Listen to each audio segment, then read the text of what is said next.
Assalamu alaikum wa rahmatullah. ‘Yan uwana barkanmu da warhaka. Kamar yadda kuka sani dai, sunana Mr. Yunusa ɗan ƙoƙiya. A yau ma dai na zo muku da wata garraɓasa mai matuƙar muhimmanci a gare ku baki ɗaya. Dan Allah? Ƙwarai kuwa, ina ma abota kallon fassarar Indiya a cikin harshen Hausa. To a yau ma nesa ta zo kusa. Na zo muku da wani group wanda in dai kana cikinsa za ka dinga sauke Indiya da zarar an sake ta. Da gaske kake yi? Ƙwarai kuwa da gaske nake yi. In dai kana cikin wannan group na BIP Indian Hausa, to duk wata Indiya da aka fassara aka sake ta, ko a yau aka saki wannan Indiya, to kai ma a yau ne za ka yi downloading ɗinta a wayarka, domin za ka gan su a jere, sai dai ka zaɓi Indiyan da ta yi maka sai ka yi downloading nata. Ruwa ta sha. Ƙwarai kuwa nesa ta zo kusa. Don haka ga duk wanda ya san shi ma'abocin downloading na Indian Hausa ne, kuma ma'abocin kallon fassarar ko ɗan downloading ne, kai ma za ka iya shiga cikin wannan group domin ka dinga saukewa ko a ina kake. Indiya ta daina baka wahala in dai kana a cikin wannan group na BIP Indian Hausa. Ƙwarai kuwa. Don haka yanzu ga duk wanda yake son ya shiga cikin wannan group na BIP Indian Hausa, to ga namban wayan WhatsApp nan, zai iya yin magana kai tsaye domin a saka shi a cikin wannan group, shi ma ya dinga downloading na Indiya kai tsaye. Na'am. Yauwa, don haka ku sa idonku a nan, yanzu nan zan ba ku misali. Za ka kalli yadda indiyoyi suke zuwa kullum ko da yaushe, sannan kuma za ka kalli yadda za ka yi downloading nasu a cikin sauƙi. Don haka kai dai ka sa ido. Yauwa, assalamu alaikum. Yanzu haka ga group ɗin da nake muku bayani.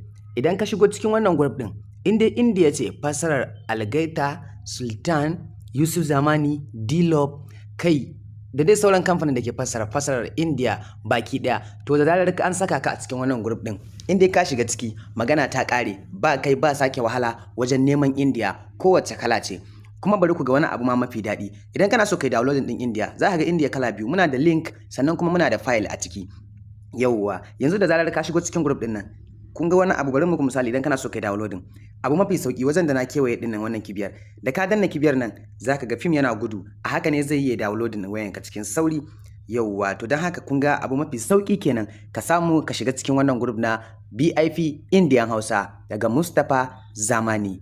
Yauwa, in dai ka shiga cikin wannan group din, za ku ga Indiya kala kala, za ka zaɓi wadda kake so kai downloading. Indiya ko yau ne ta fita, to kai ma za ka same ta a yau din a cikin wannan group. Yanzu ga wani fim nan Gadara, idan ina son in downloading nashi, kawai zan danna wannan kibiyan da kuke gani, da na danna za ku ga yana gudu, abinsa zai sauka shaf shaf a wayana. Sannan kuma za ka kalla, idan kana so ka kalla ba sai ka sauke ba, idan kuma kana so ka sauke ne har ka tura ma wani, shine za ka yi downloading. Idan kuma kana so ka kalla ne kawai ba tare da ka sauke shi ba, ga link nan, kana shiga link din zai bude maka sai ka je ka kalla. Don haka ina kira ga duk ma'abota kallon fassarar Indiya da ku zo mu haɗu ni da ku a cikin wannan group na BIP Indian Hausa na Mustapha Zamani. Ga mai buƙatar ya shiga a ciki, zai iya ɗaukar namba ga ta nan ta WhatsApp. In dai ka shigo wannan cikin group ɗin, to magana ta ƙare. Kuna ganin Indiya dai ga sunan ba a maganan su.